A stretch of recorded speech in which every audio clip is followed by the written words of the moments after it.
La biodiversité, c'est l'ensemble de la vie sur Terre. Ça va, je dirais, des gènes jusqu'aux écosystèmes, en passant par les populations, les espèces, les communautés d'organismes. C'est le résultat de plus de 3 milliards en fait, d'années d'histoire. C'est derrière nous, mais c'est aussi devant nous, et c'est dans une sorte de force, de dynamique dans lequel on s'inscrit. Et puis, la biodiversité, c'est aussi l'homme, puisque nous sommes une espèce de mammifères terrestres. La finalité, c'est qu'on est au bout, et si ça s'effondre au début, alors à un moment, de toute façon, on va en pâtir. Et donc, le problème de la biodiversité, c'est l'effondrement de la biodiversité.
Quand on est Colas, on s'inscrit dans ce premier facteur qui est la transformation de l'usage des sols, qui passe d'un état naturel à un état plus ou moins artificialisé. Mais je pense que dans nos activités, le fait d'être responsable justement, c'est de prendre conscience de cet impact.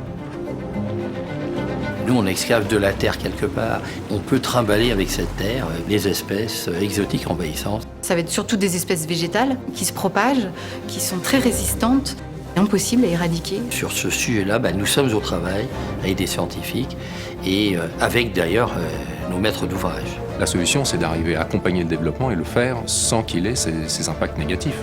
On doit être source de propositions dans ces domaines.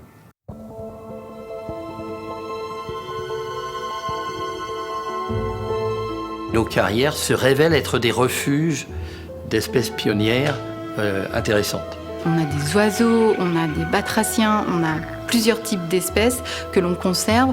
Des sonneurs à ventre jaune, des crapauds calamites, qui ont besoin d'étendues d'eau sans végétation, vraiment très pionnières.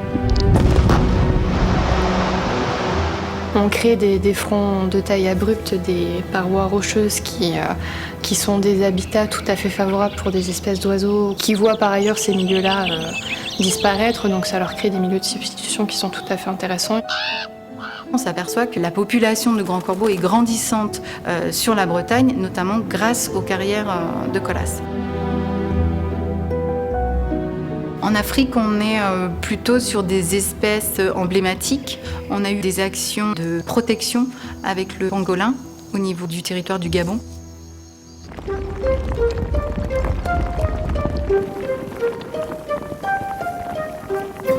Dans un groupe de travaux publics, on est surtout dans une situation où on connaît mal le monde du vivant. Dans la démarche que nous avons structurée autour de nos carrières, nous avons imposé à tous nos carriers qu'ils aient un partenariat local avec des experts naturalistes. Alors ces experts naturalistes, ça peut être des scientifiques universitaires, ça peut être des gens de parcs naturels ou de parcs régionaux. Ça peut être des associations de protection de l'environnement, des associations de pédagogie à l'environnement. Ce qui compte pour nous, c'est qu'ils apportent la compétence qui nous manque dans le monde naturaliste. Il y a quelques mois, je ne faisais pas la différence entre une guêpe et une abeille. Et suite à ce projet, on nous a formés, on nous a donné beaucoup de données. Sur la Terre, le service de pollinisation des abeilles n'est pas remplaçable aujourd'hui. Et donc c'est pour ça qu'on s'est, nous, engagés à créer des conservatoires. On en a créé un avec le groupe Colas. L'intérêt d'un conservatoire, c'est de préserver la diversité génétique de l'espèce d'origine afin que ça puisse servir à compenser l'appauvrissement génétique des espèces domestiques qui deviennent vulnérables. Demain, on ne sait pas de quoi le futur sera fait, quelle maladie il y aura ou quel changement climatique. Ces conservatoires, à long terme, c'est l'assurance vie de la sauvegarde de l'espèce.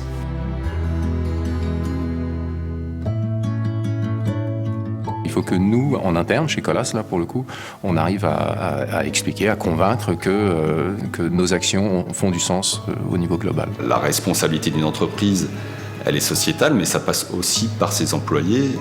Et il faut humaniser aussi l'entreprise. Une fois qu'ils ont compris la démarche, généralement c'est eux qui deviennent acteurs des actions.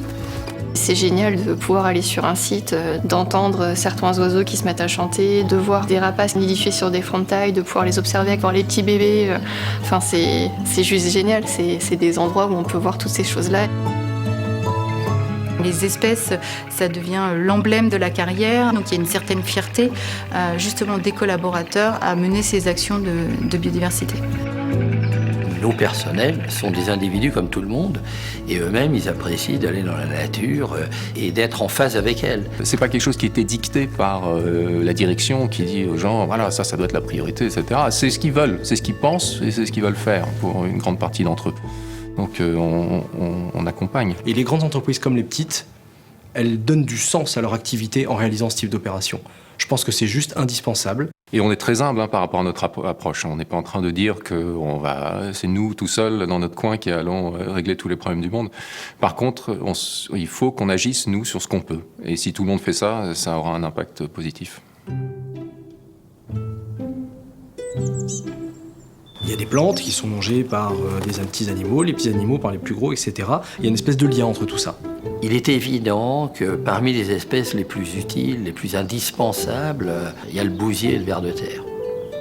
Ce sont eux qui nettoient les sols en permanence par rapport au monde animal qui s'y promène, les détritus qui se forment par le cycle de la vie.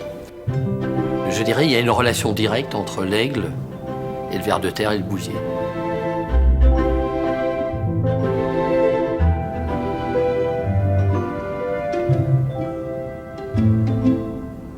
La biodiversité est plutôt en régression d'une manière très globale. Le constat, il est réel. Donc, sous-entendu, on va dans le mur. Mais on peut encore tourner avant le mur. C'est juste terrible, on ne peut pas se dire, nous on a vécu dans un monde où on pouvait voir des choses merveilleuses et que dans 50, 100 ans, on n'est plus les mêmes paysages, on n'est plus les mêmes écosystèmes, on n'est plus la même richesse. Nous avons besoin de la nature pour survivre, c'est-à-dire notre alimentation, mais également notre santé. Ne pas oublier qu'in fine, le but de tout ça, c'est que la vie persiste sur Terre avec l'humain à l'intérieur. On ne peut pas imaginer la vie sur Terre, d'avoir des smartphones et tout ça, sans que nous ayons une interaction satisfaisante avec le monde du vivant. D'ailleurs, on a le parfait exemple de ça. On ne sait pas comment on peut vivre sur la Lune.